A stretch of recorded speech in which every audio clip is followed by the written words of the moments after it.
just a few days, Vladimir Putin has not just invaded Ukraine, he's seemingly threatened nuclear war. Already, nearly 1 million refugees have fled Ukraine. President Putin has ordered Russia's strategic nuclear forces to be placed on high alert. Since the dawn of the nuclear age, global stability has rested on a certain set of assumptions. I don't see in any way that Ukraine is where Vladimir Putin stopped.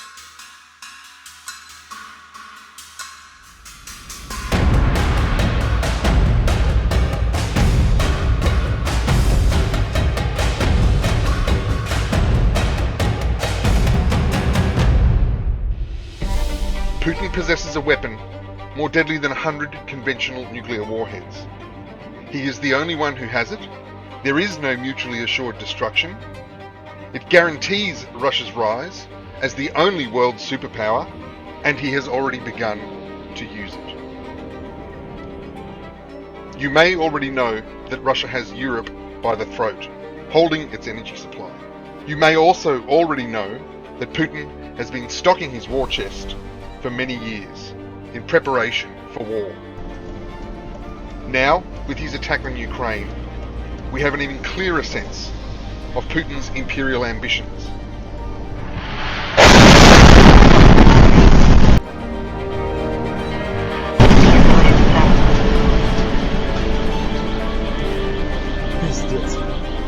But all these things only hint at his larger strategy.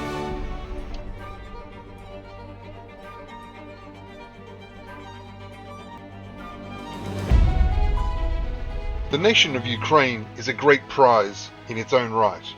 It is rich in mineral resources. It is the 5th largest exporter of wheat in the world, the importance of which will also become clear. It's also the 7th largest consumer of energy in continental Europe, 2/3 of this fossil fuels, which Putin hopes to hand back to his gas monopoly. At a minimum, he has already achieved his goal of creating a land bridge to Crimea. But there are other pieces on the board. Subverting the US Republican Party and its elections, sowing division in Europe, manipulating China against its own interests, gaining control of global food supply. This is not only about energy, but a series of gambits over the last 20 years, all indicating the terrifying reality of Putin's secret doomsday weapon. Another important clue lies in the pattern of Putin's use of cyber warfare. Trump's campaign manager, Paul Manafort, deputy campaign manager, Rick Gates, son, Donald Trump Jr., son-in-law, Jared Kushner, personal attorney, Michael Cohen, campaign advisors, Jeff Sessions, George Papadopoulos, J.D. Gordon, and Carter Page, and informal advisor, Roger Stone, all had contacts with various Russians during the election. According to U.S. intelligence agencies, Russian President Vladimir Putin directed the campaign, which had 3 elements: online propaganda, stealing documents, and leaking them. The Russian disinformation campaign sprawled over Facebook, Twitter, and Google through fake web accounts and pages shared with more than 100 million people. Strategic cyber attacks by Russian intelligence also targeted the Democratic National Committee. Tonight, as the FBI investigates, cybersecurity experts are blaming the hack attack on the intelligence agencies of Russian President Vladimir Putin. Is this just the beginning? Well, good question. Officials say the hackers went undetected for more than a year. The hacked information was released to WikiLeaks, and American media reported on it, amplifying its impact. Investigators determined that these hacks were part of Russia's effort to not just undermine confidence in the election, but to help Donald Trump win. If this tactic sounds familiar, it's because it was. Okay, we released over 10 years worth of emails from the CRU and those climate scientists. So you're saying maybe we shouldn't have released it. Of course, our promise to our sources is get it to us, we will release it. That is our promise. It doesn't matter what we think. So we had no choice to release it. Probably see the email that was sent a couple of months ago by one of the leaders of global warming, the initiative, and, almost saying, I guess they're saying it's a con. The source of the 2009 ClimateGate email dump to WikiLeaks? Siberia. The 2018 congressional investigation into Putin's troll factory found the same attack also included disinformation on climate change. This didn't just help Trump win the presidency. Rex Tillerson will be the next Secretary of State, the senior member of the Trump cabinet and fourth in line of presidential succession, who spent more than 40 years at Exxon, the last 10 as CEO. Tillerson was attacked by Democrats over his close business ties to Russian President Vladimir Putin. With Tillerson's help, Trump oversaw a record increase in US reliance on Russian oil, cementing Putin's two-thirds increase in Russian exports of fossil fuels during his time as dictator, and opening the Arctic Circle for business. The Yamal Peninsula, 2,500 kilometers from Moscow. Ici à Yamal, c'est un immense projet, 27 milliards de dollars.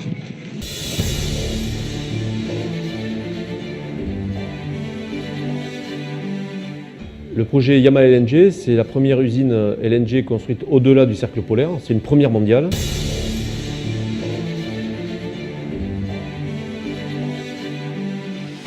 In November of 2020, Putin signed a presidential decree that Russia will reduce its carbon emissions 30% by 2030 from a 1990 baseline, which, thanks to the precipitous collapse of the Soviet Union and its pollution, actually equates to an admission that Putin plans to increase Russia's emissions.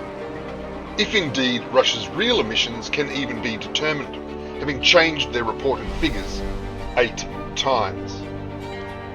In the same year, Putin signs another decree outlining his strategy to develop the Arctic as a strategic resource. By 2021, Putin's pieces are all in place. The link between Russian foreign policy, energy exports, and climate change disinformation is clear. Even as Russian troops assemble on the Ukrainian border, Putin reveals the final clue by vetoing a UN Security Council resolution on climate change. Drive through western Siberia and you pass one oil installation after the next. Russian energy giant Rosneft has facilities everywhere. It's their key oil-producing region, and everywhere we see flares. That's methane, burnt off rather than stored or reprocessed. Vented deliberately at huge environmental cost. Rosneft's local security tail us for hours. Russia is the #1 flaring culprit by far, and you can see that from the satellite data. This tool from flare analytics firm Capterio can track any flare anywhere and measure its emissions. Russia's gas flares are clearly visible from space. In an area with no cities, no highways, only oil and gas operations, an area the size of Texas, Russia flares twice as much gas as the entire United States. But gas flares aren't the only problem.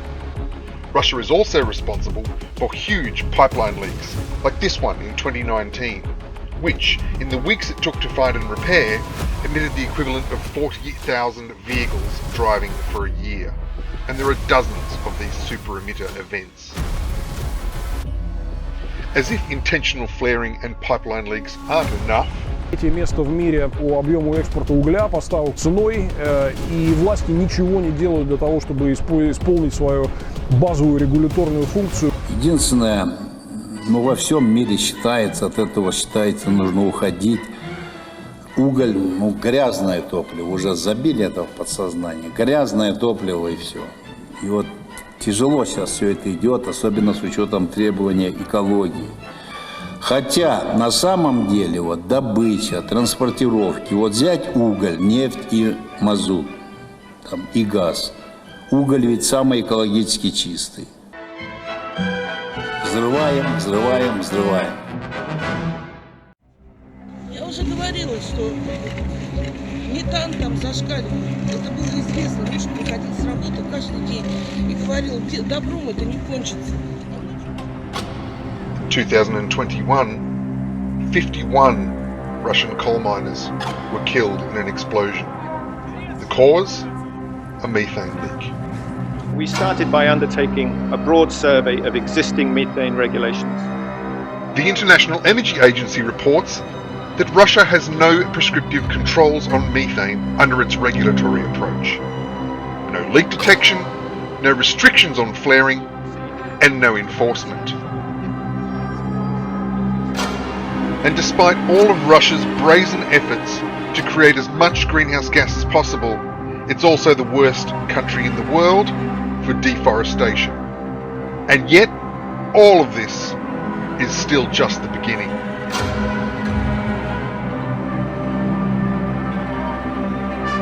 In snow-covered regions, aerosols can darken the snow and ice, causing it to absorb more of the sun's energy and melt faster. Well, this doesn't look like the kind of snow that you'd want to make a snowman out of. Yeah, look at the color of that. Basically, there's this black snow falling out of the sky that's turning parts of Siberia into a winter wasteland. They're very freakish-looking snowflakes, but a lot of the local environmentalists say that this black snow is a very common sight each winter.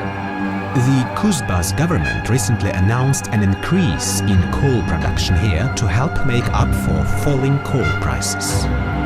The areas coloured red to purple on this map show where the surface absorbed more energy from the sun due to snow that has become darkened by these aerosols. Snow and ice reflect up to 85% of the sun's rays away from the surface and back into space. But over the past few decades, this natural mirror has begun to break down.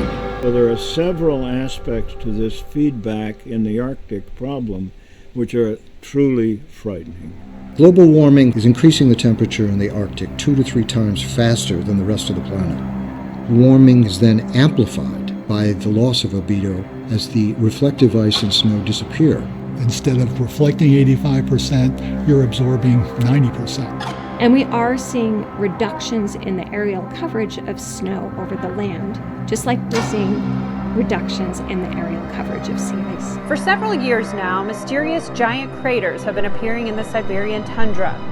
At least 17 have been found so far. It starts with a buildup of methane gas in the permafrost.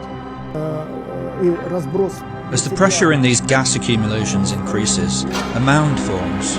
Once the pressure passes a critical point, defined by the density of the upper layers of ground, an explosion throws debris hundreds of meters. This plot of land was very flat. In 1994, we played football, volleyball on it. Methane is a powerful greenhouse gas, and as the warmer climate melts the Siberian permafrost, more methane escapes, heating the planet even more. These craters are indicative of a rapidly warming and thawing Arctic, and that can have severe consequences for the globe. Beneath the thousands of lakes left by thawing tundra and interspersed with Russian oil and gas operations, hides 1.4 trillion tons of methane. Just 1% of this methane could double the amount of planetary warming since the Industrial Revolution.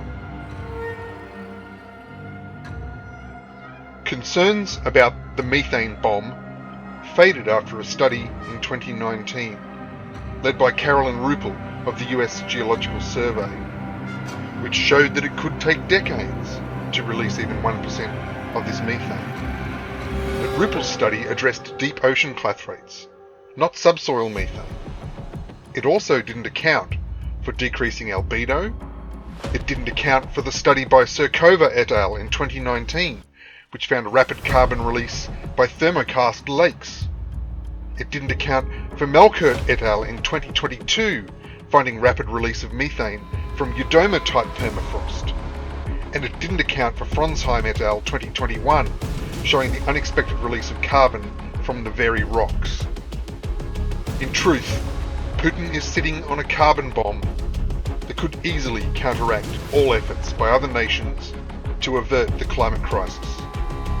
You can already see the increased loss of permafrost in the region and the additional warming. Deforestation, astronomical gas flare, fossil fuel exports and domestic consumption, unregulated emissions of methane and aerosols, a campaign of disinformation and denial, until finally satellite detection made it impossible to conceal this any longer. And there it is. Putin's secret doomsday weapon is his monumental stupidity. Putin thinks that Russia will benefit from the northward shift in the Goldilocks zone of economic productivity. He thinks Russia will benefit from increased crop yields while the rest of the world declines, and that vast tracts of Siberia will become viable farmland. He thinks his GDP will increase while other superpowers fall. He's known this since the second IPCC report in 1996, when he first joined the administration of Boris Yeltsin. His environment minister has been advertising it in local media. But what he fails to understand is that when 2/3 of glacial mass in the Himalayas are lost, taking with them the source of meltwater for the largest rivers in Asia, the looming continent-wide water crisis between nuclear powers India and China will combine with unlivable heat waves and turn their gaze north.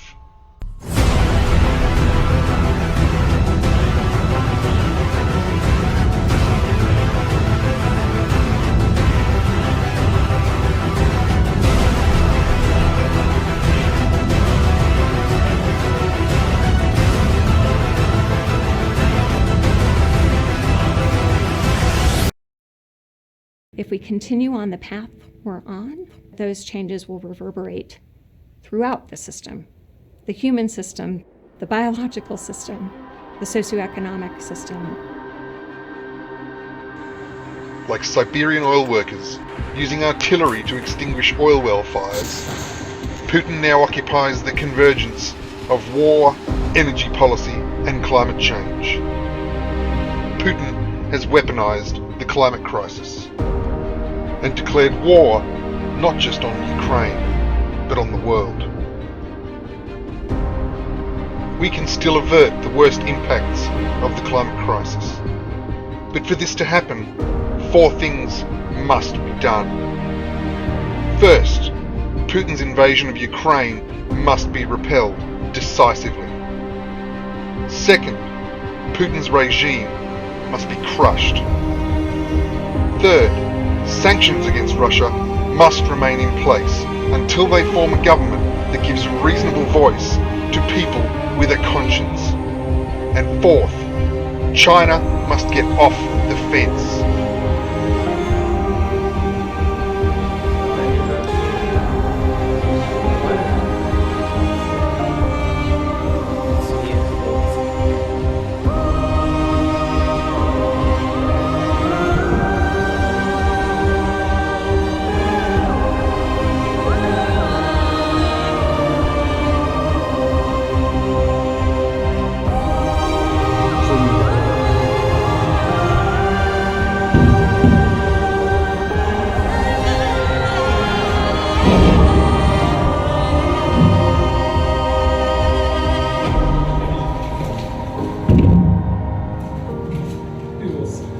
The heroes of Ukraine fight on their own against the most despicable tyrant the world has seen in 3/4 of a century. We must do more than stand with Ukraine.